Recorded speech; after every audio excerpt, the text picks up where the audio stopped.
በአርቲስትነት ህይወቴ ብዙ ሴት መጥተዋል ሄደዋል።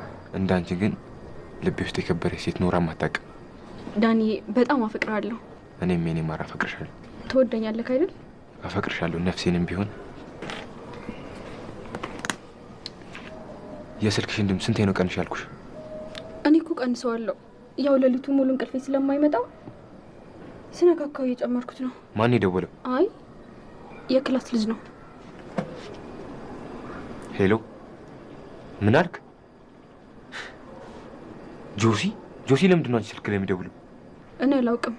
እንዴት አታውቂም? ባይ ስልክ ነው እየደወለ ያለው እኮ አንተን ፈልጎ ሊሆን ይችላል። አረ እዚህ ቁጭ ብዬ ከጓደኛዬ ጋር ቺት ታረግብኛለሽ? አረ አይደለም። ቆይ ለምን ፈልጎኝ እንደደወለ በምን ላውቅ እችላለሁ? እንዴት ነው ማቺው? እንዴ ምንድነው የምትቆጣው? እኔ ስልክ ላይ ሌላ ሰው መደወል አይችልም? ስለ ጆሲ ማንነት ለኔ አትነግሪኝም? ተገናኝታችኋል? አልተገናኘንም። ካንቺ በላይ ነው ያውቀዋለሁሽ። ዳኒ ለምን አትተውም? ነው የጀመርነው ፍቅራችንን አንቀጥልም? በጣም አፈቅርሻለሁ ህይወቴንም ቢሆን እያልክ ነው ያቆምነው። ዳኒ አትዳን የሁሉ ነገር ስለፈልፍ አልሰማኝም እንዴ? እንግዲህ እሷ ወዷ ታናሿ ፍቅር ማለት እሷ ናት። የወደፊት አርቲስትነት ህይወትን ትጀምራለች፣ ትቀላቀላለች። ምን ላት ሰው እሷ ናት። ታውቃት። ዳንኤል እባላለሁ። የባርኮት የቀድሞ ኮሌጅ ጓደኛ ነኝ። ፍቅር የባርኮት ነበርኩ። በይፋ ተለያየን ማለት ነው? ኧረ አልተለያየንም።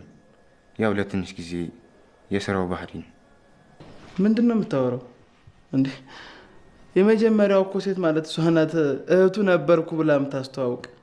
ቁጭ ባይሆን